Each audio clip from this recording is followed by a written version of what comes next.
Hi, this is Zap, and welcome to the Reset and Zap podcast.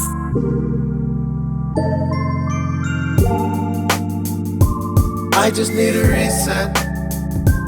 No, it's not enough to press pause. I think I need a reset. I need a reset. Give me a reset.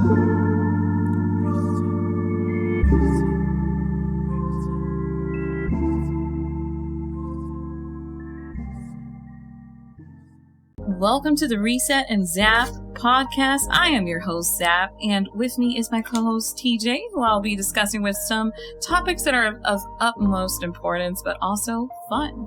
And to all of our listeners, thank you so much for once again listening and tuning in to our second episode for Reset and Zap podcast. I am super excited because I got TJ the Gamer once again with me. Can you say hi to our listeners? Hey, everybody, what's up? It's your boy, TJ. Yes. And to all of our listeners, we want to give you a friendly reminder to drop those ratings, but also those reviews that are precious to us as we continue evolving, making adjustments, tweaking it, making it convenient for you all, but also fun for us as well. Yeah. And I have to start this podcast, this episode, with something that you probably know. It's my signature. And it is Chef Kiss. It's Chef Kiss. Because I love what I'm about to talk about right now. And it is about food. Guys, you need to understand something about me. Me being Hispanic, me being Puerto Rican. Food is the highlight of our culture. Food is what shapes us, is what defines my identity. I can talk about food all day. I can dare say I'm kind of a food snob at this point. Because I would agree, actually. My expectations are very, very high when it comes to food. And I think this is a perfect segment because you and I get to share some of our favorite dishes, but also our favorite restaurants. Okay. So who wants to start? You being the expert, why don't you start? Oh yeah, it absolutely. Why don't you kick this thing off? Yeah, man? absolutely. So one thing I love about my food is it gotta taste good. You know what I mean? It has to have some spice into it. It has to have that sazon, that adobo, that seasoning. You know, that thing that kicks you in the rear and be like, wow, this is life. Jesus Christ. What have I gotten myself into in this episode? So, it even brought tears. You know what I mean? This is how emotional I get over this segment. My favorite restaurant. All right, so if you're here in Texas, serious note, y'all. If you're here in Texas, you're Puerto Rican. One of the hardest things is finding authentic Puerto Rican cultural food, and it really is. You know, sometimes you have that mix right there in the middle that is kind of inspired, but it's deep down inside it's not quite there yet. But this restaurant does it for me, and it's in Arlington, Texas. If you ever are in Arlington, Texas, go visit and check out El Mofongo restaurant. I was hoping you was gonna say that. Yeah, it's my absolute favorite spot to go to, and who knows, maybe one day you happen to go and see me there, and we might chat it up and have some good food. But a Mofongo restaurant is a really good spot. First of all, because when it comes to, you know, what I mentioned earlier, finding that good, authentic, home cooked meal all the way from my homeland, Puerto Rico, right? It is a perfect spot. You know, everything from the desserts, drinks, the atmosphere, the music, murals, paintings on the wall, everything you can think of about Puerto Rico is well represented in this restaurant. Actually, I invited you not too long ago and we went out, and I was like, look, let's check it out, you know, try out some dishes and you get to experience it. And how was it?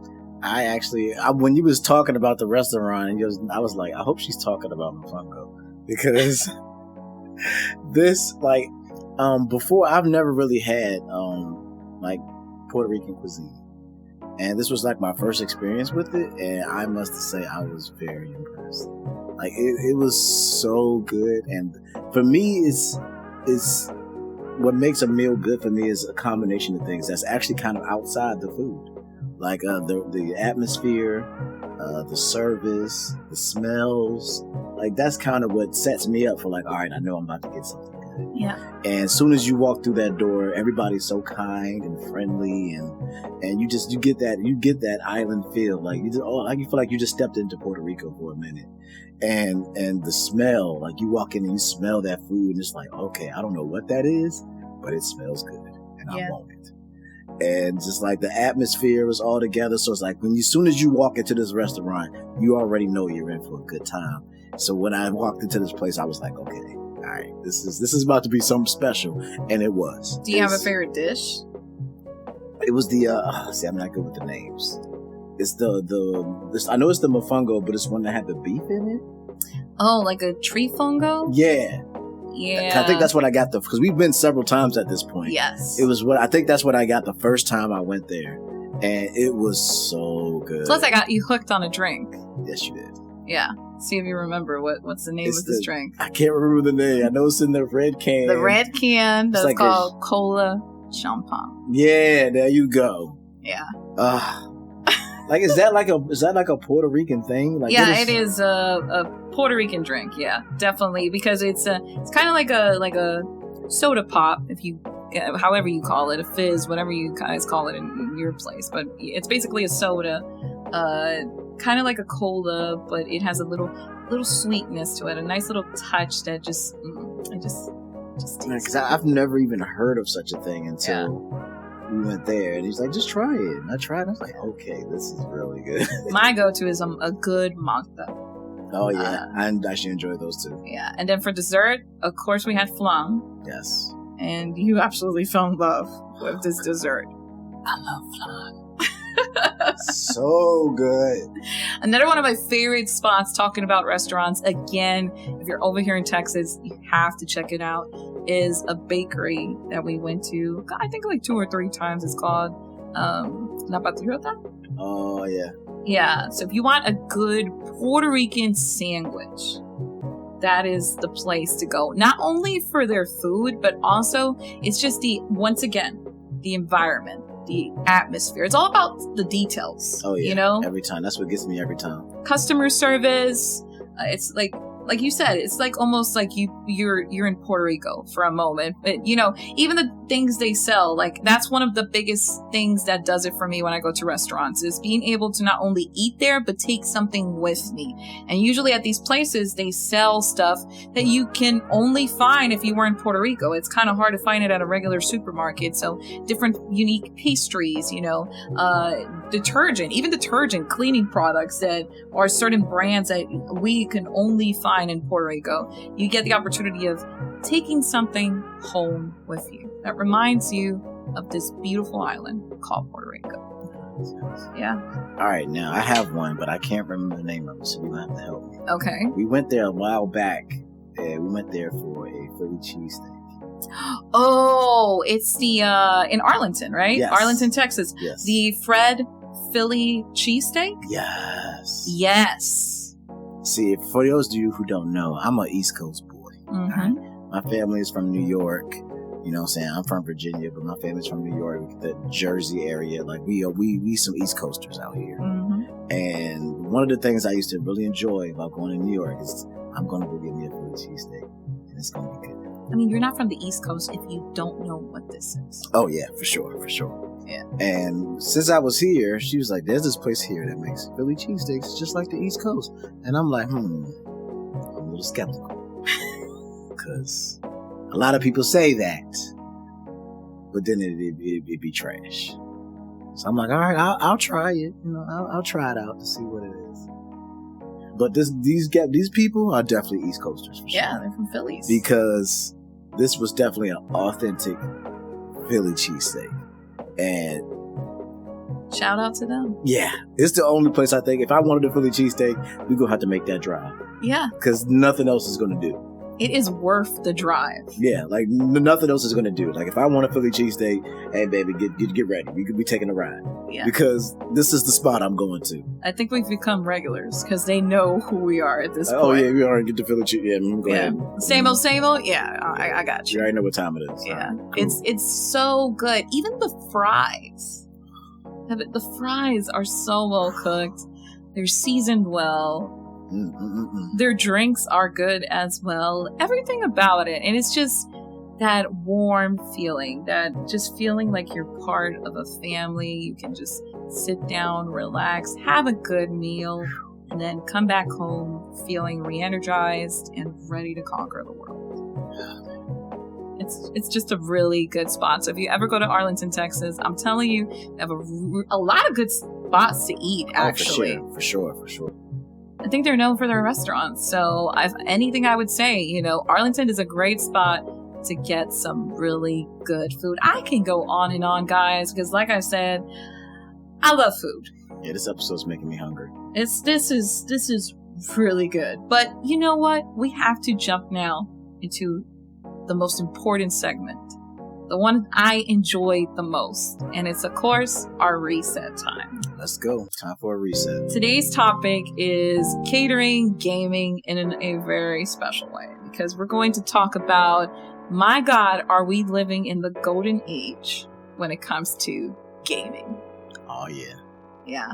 I agree 100%. So let me just pass it to you. Would you like to start? Yeah, this is actually a topic that we were talking about before, and a lot of people seem to be complaining about the state of gaming right now. It's like, oh, there's not enough games on this, there's not enough games on that, and these games and this. But when you really sit back and you look at the whole picture, gaming hasn't been in a better space than it has been recently. Like, for me, there are so many games that I have yet to play, that I want to play, because I just have too many games to play. Like, between the Switch and the Xbox and all this other stuff, and my Steam library, which half of it I haven't even touched yet, I have even more games that I haven't yet to play that have come out in the past year or two, and I can't even seem to keep up. And I'm under the opinion that this is actually a golden age of gaming. Like, I can't even think of a time before, like, instead of like maybe in the early 80s, 90s, when gaming was really starting to come back into the forefront, where it's been like this, where it's like game after game after game after game after game. And I don't understand why people feel like gaming is not in a good space right now. And it's just something I find very interesting. So I wanted to talk about it, and here we are. Yeah. It's interesting because we're born in an era where we got to see gaming in an uprise. I'm a 90s kid, so obviously, Super Nintendo, the original Nintendo 64, when we first got those 3D graphics, then the GameCube, and not only, on Nintendo side, like, Sony with this PS1, PS2, then the Xbox jumped in. Like, we lived in an era, I can at least speak for myself, where I got to see gaming evolve at such a rapid rate, but also just experience Nintendo in its greatest splendor, because some of the franchises and games that we love nowadays, I got to see them when they were first, created. Like, Mario. I mean, it's the most classic video game character of all time that everybody just loves and knows. Like, you don't even have to be a gamer to know who Mario is, I think the Mario movie proved that. Yeah, pretty much. And just being able to grow up in that era, experience some great games, and now getting to experience it now as an adult once again has been something that I'm just glad I'm alive to see it. Exactly. And I think a big part of that is why people don't see that, because people are only looking at AAA titles. And even in that field, I feel like there's still a lot going on in that field. But if you also include what's happening with indies, like, some of the best games that I've played in the past year or two have been indie games. Like, Hollow Knight, Spiritfarer, which is a game that you put me on, which is absolutely fantastic. Like, some of the best games that I've played recently have been indie games. Like, I cannot talk enough about Hollow Knight. Like, I absolutely love that game. And I never even really been into the Metroidvania style games, but Hollow Knight got me. Like, it got me. And then that's when I really started paying attention to what was going on. I'm like, yo, there's a lot of games out there that are fantastic games that people don't even heard of. Like, doing one of your videos that we were talking about, you played a game called Fuga. Oh, yes. Which for the RPG video. Yeah, for the RPG video that you did. Yeah. I got to watch her play this game when she was first, like, tapping into this game. Mm-hmm. And the premise and the concept of this game is like, I haven't seen anything like it. Whereas, like, you have this ability to, like, basically one-shot any boss, but you have to sacrifice one of your characters to do it. Which is such a spin-off to something, a unique concept overall when it comes to the world of RPGs. Like, oh my God. And then, of course, it's an RPG, so I love it. So it's like, there's so much happening. And then the other day, there was an announcement of a new Dragon Quest game, which is like, seems to be an action-style RPG. Yeah. And then there's Street Fighter 6 coming out, and then Tears of the Kingdom just came. Like, there's so much happening in the gaming space right now, and I don't understand how people don't see what is happening right now. #RIP our backlog. Like, we've gotten to a point now where we can't even, like, we go out to these gaming events and stuff like that, and we don't even want to buy anything because it's like, when am I actually even going to get a chance to play this game? Because we already have, like, a stack of games in our bedroom where we can't even, like, all right, after I play this game, I'm going to play this game. After I play this game, I'm going to play this game. After I play this game, I'm going to play this game. Yeah, and it that doesn't even include the services like the Xbox Game Pass, where there's constantly games being introduced to these services, and you're always experiencing a new game that you're like, wow, I need to play this. And another thing that I think is going on in this era of gaming as well is it's like a return to retro gaming. Oh yeah, because and thank God for Nintendo's at the forefront of this once again. But like with the Nintendo Switch console and the service that they have, now you have access to all these retro games. You got N64 and you got Game Boy and Game Boy Advance and Sega Genesis, and like you get to play all these old. Now we just have now I got all these old games now that I've never got to play. Now I want to play these. It's so much. It's so much going on right now. I really thank Nintendo for doing so, because they're really thinking about the average consumer. Because, for me, being a collector and tapping into a more hardcore habit, it's easy to be carried away and just think that everybody thinks the same way. But the truth is, for an average consumer, they're not really thinking about going out and grabbing a CRT cables, the original console, and trying to play, in its original hardware. They just want easy access to relive some good old childhood memories, or maybe show their loved ones a game that they truly enjoyed back in the day. So Nintendo being able to facilitate this in such an easy way, streamline it in a way that everybody has access to it, no matter how old or young you are, and just have a good old time, which is what I always constantly try to remind people when it comes to gaming. Gaming is all about having a good time. And what a good time to have a good time. Yeah. And man, and then seeing how a lot of companies have changed. And because one of the companies I've really been watching lately is your good old company, good old Capcom. Yeah. I've watched how they at one point, Capcom was probably one of the biggest, they were the biggest. And then they kind of had their issues here and there. But now it seems like they're really starting to come back into who they are with these Resident Evil remakes and the return of Street Fighter and just Monster Hunter. And, they've really been firing on all cylinders lately. They've been dropping just banger after banger after and then their banger. Collections, even the collections they released, the Capcom Fighting Collection on the Switch. Yeah, and the arcade collection, the beat 'em up collection also on the Switch as well. That I actually have that one, and some of my favorite beat 'em ups of all time are on that. And just Capcom is returned to form. I see Nintendo is going to do the same thing, but they're returning. You got your Pikmin 4 coming out soon, and they're really bringing back these franchises that people love, and doing things in the way that people it's they're listening to their consumer base now, and they're just I've never seen anything like it. And then Xbox is on the forefront of just we're buying up all these companies, we're bringing out all these games, we're about Bethesda, and it's so much they got coming I'm telling you, next year for Xbox is going to be absolutely insane. I'm calling it right here now. Next year for Xbox is going to be absolutely And if you insane. notice, and this is what I was thinking about as you were breaking down all these important points, was it usually always happens after what I call a storm, or hardships or just tough times, because like the crash of the market, and then you see the rise of gaming thanks to Nintendo, and then eventually other companies tagging.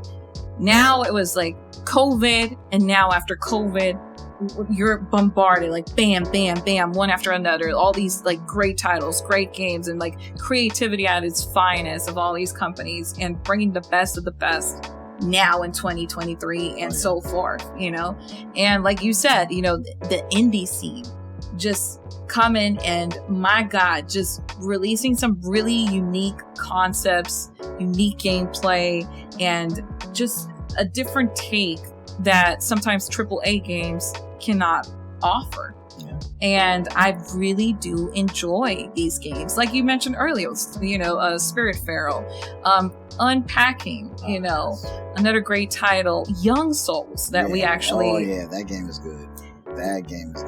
Don't sleep on indies. Little Nemo that is still, under development.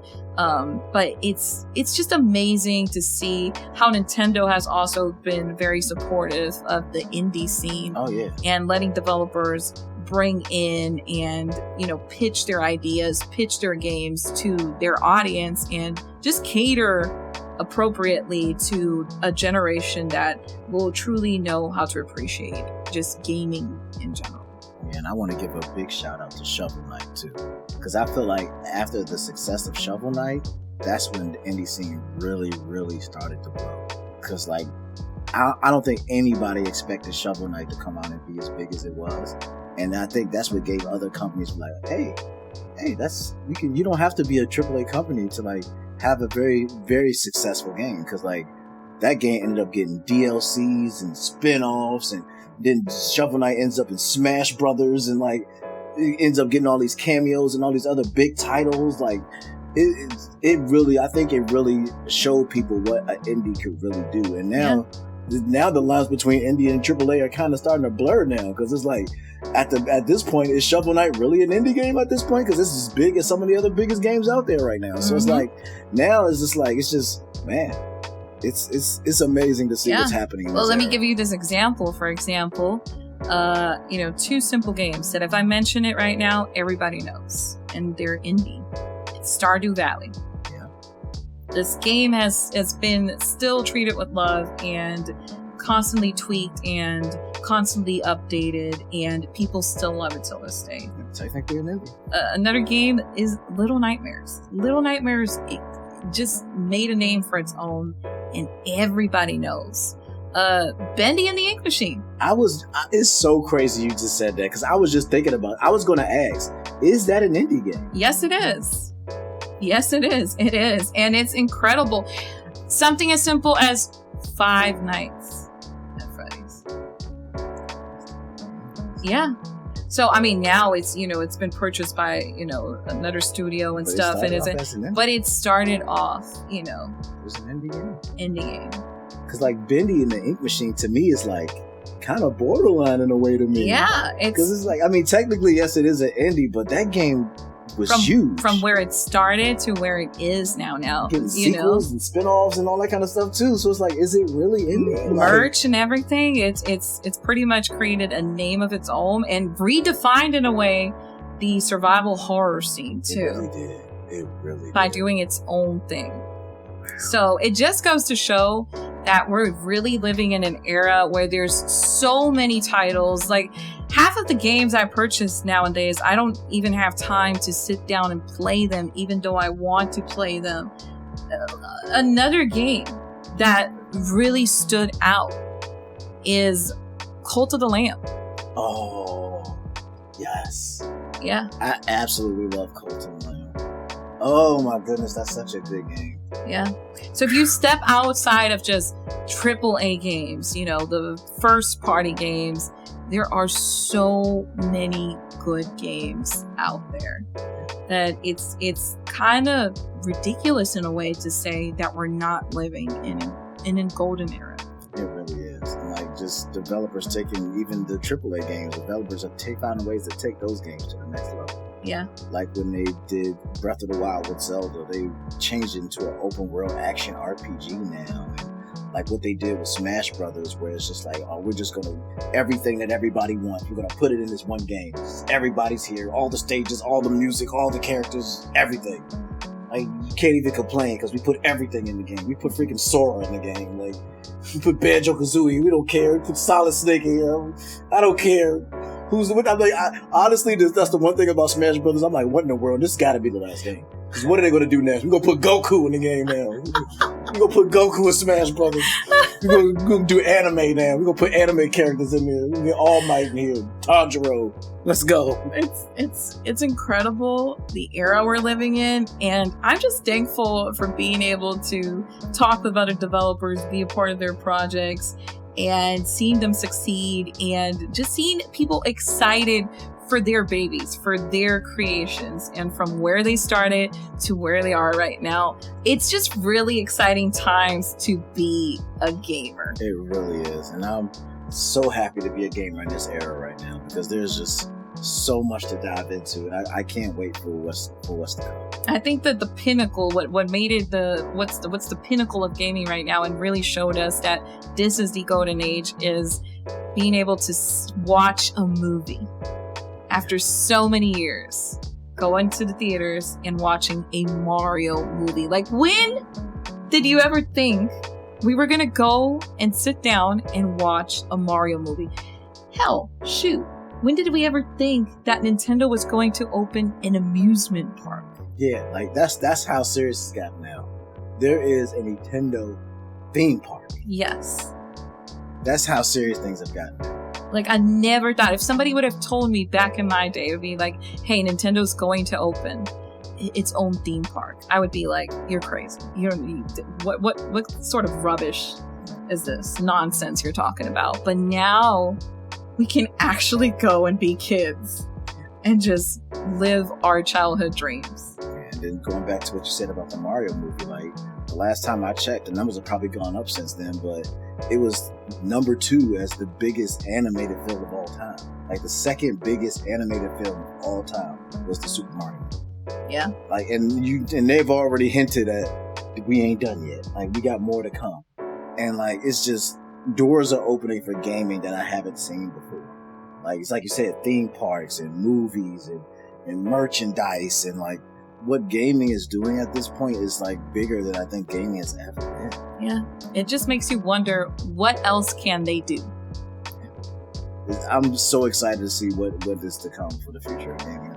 And I forgot, television shows and Netflix shows. Yes. And like anime. The Cuphead show. Yeah. The Castlevania anime that they did. Ooh, that thing was good.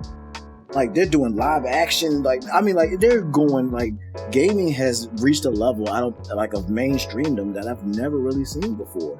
And, of course, that's going to come with its pluses and minuses, but, like, just the fact that gaming has opened up to such a wide audience at this point. And it's not even, like, let's steer away from console gaming and tap into the world of like, role-playing games and board games. Like, talk about Dungeons and Dragons, okay? And them having a movie that we watched recently. Which is really good. And it is phenomenal. Like, really, it's just gaming in general. Yeah.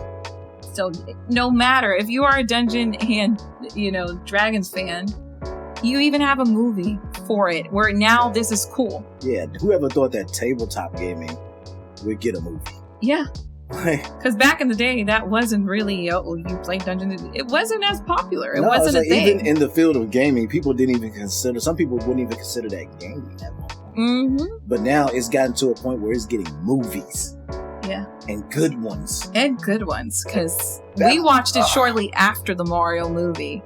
And we were like, let's see how good it is. It is phenomenal. Like, if you haven't watched this movie, you have to sit down and watch it. Give it a try. Give it a chance, watch it, and I'm telling you, you're not going to regret it. Ugh, so good.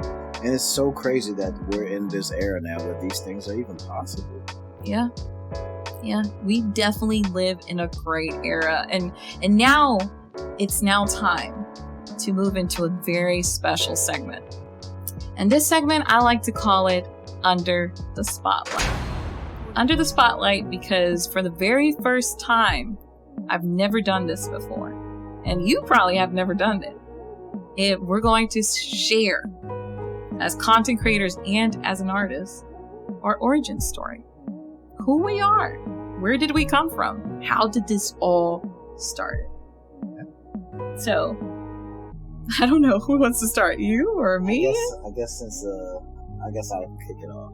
So, for me, I come from a very musical background. All of my family either sung or played an instrument or wrote or did something musical. So music has always been a part of my life since I was a kid. So that part of me is just there.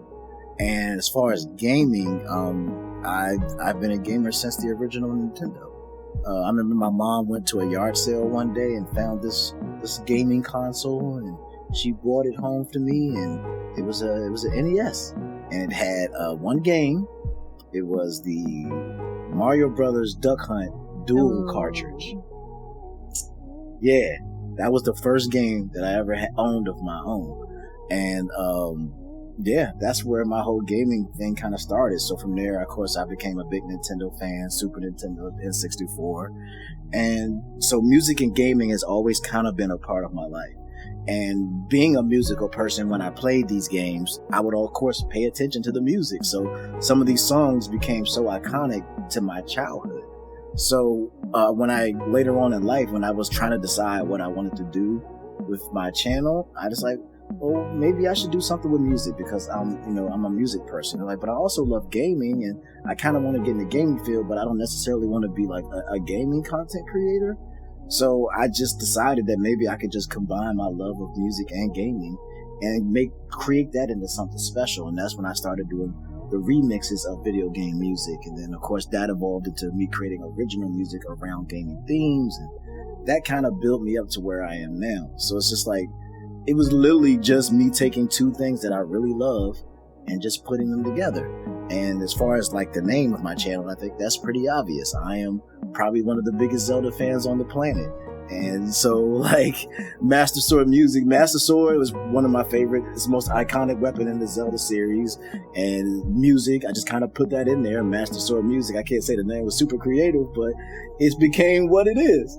And, same thing with my name. It's like, how did you come up with TJ the Gamer? Because my name is TJ and I'm a gamer. So it's like, it wasn't really like, I'm not super creative at naming things, I will say. But it was literally me taking my love of music, love of gaming, and just kind of finding a way to combine that to create the content that I now create. So my story is pretty straightforward. Pretty much consolidating both hobbies into one. Pretty much. That's pretty interesting. So that's pretty much how it came to be. It's just, I love music and I love gaming. How can I use that to create something different and unique? And that evolved into what I do now, where I create music, what I like to call music for gamers. It's interesting how you emphasize that you had seen a need, a void that needed to be filled out. And based on that, you came in and just precisely made sure you offer exactly that. Which is pretty neat.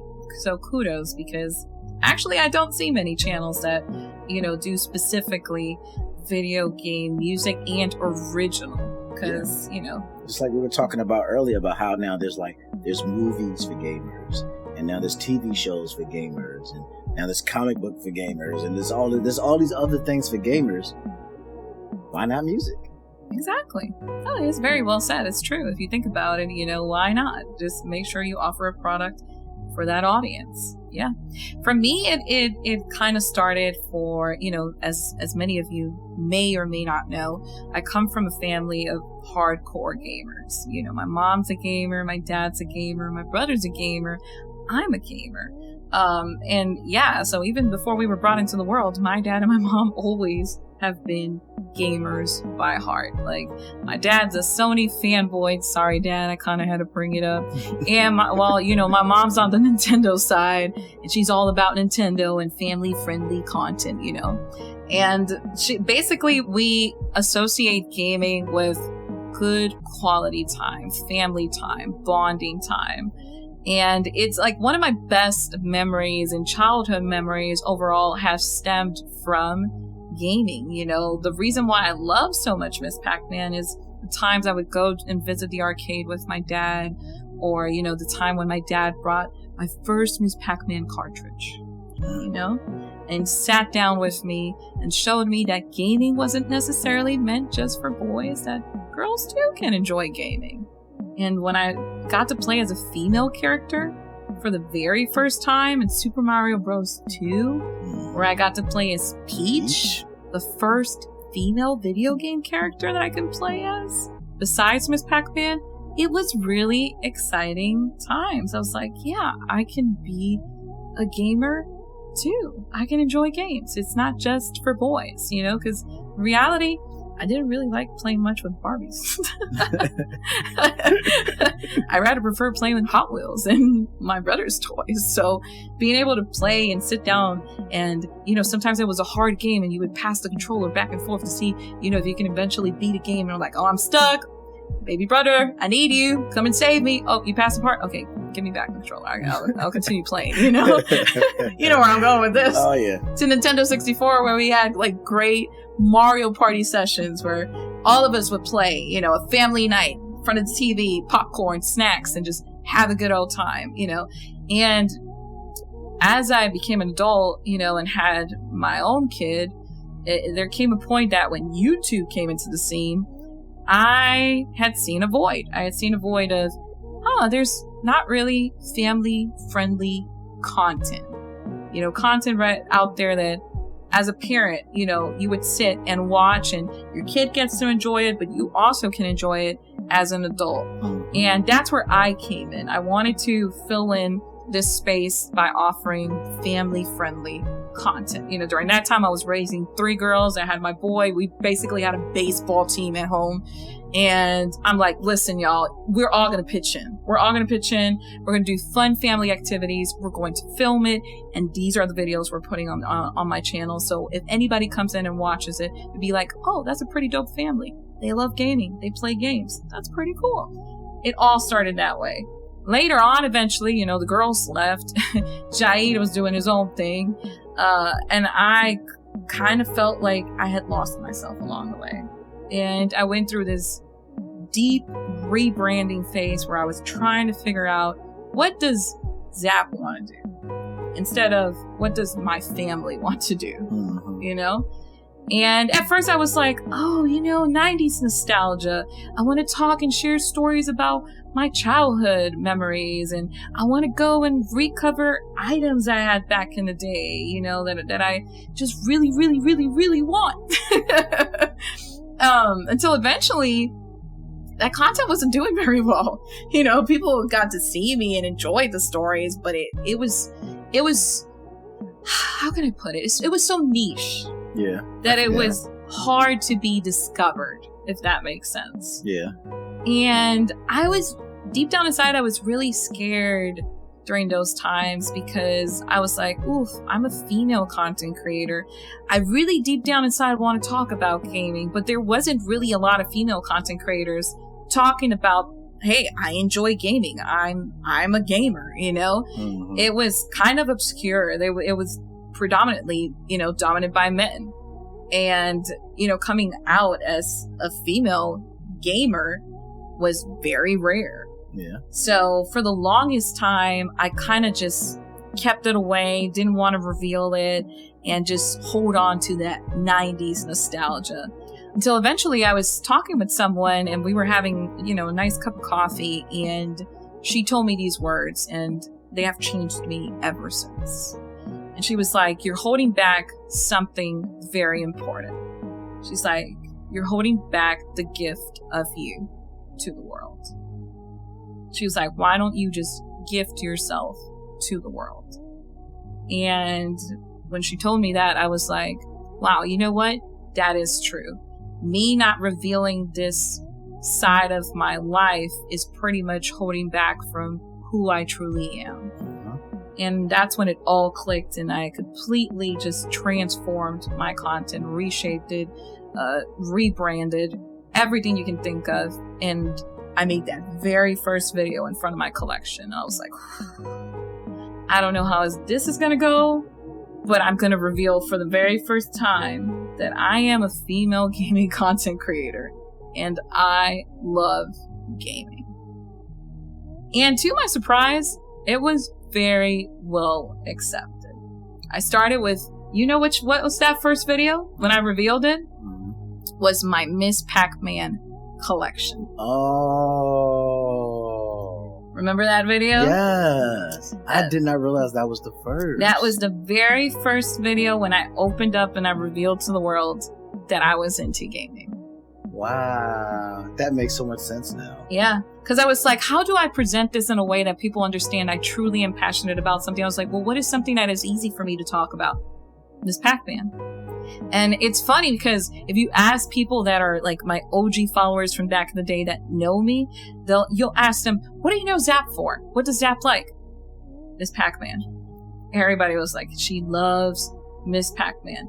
Because of that first video that I made, I was so nervous. And ever since I talked about Miss Pac-Man, from that day to where we are right now, it's been incredible, the journey ever since. So I'm pretty proud of where I am right now and being able to openly just talk about what I'm passionate about and just revealing a part of my life that not a lot of people get to experience. Not a lot of people can say that they come from a family where everybody in the house is a gamer. It's very true.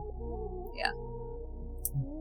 It's very special. So it's kind of similar, our stories where we started to where we are right now and being able to build an awesome community. Because I think that's the best part of this. Being able to build a community that can identify with you, but also respects you and shares the same, common interest and love for gaming in general.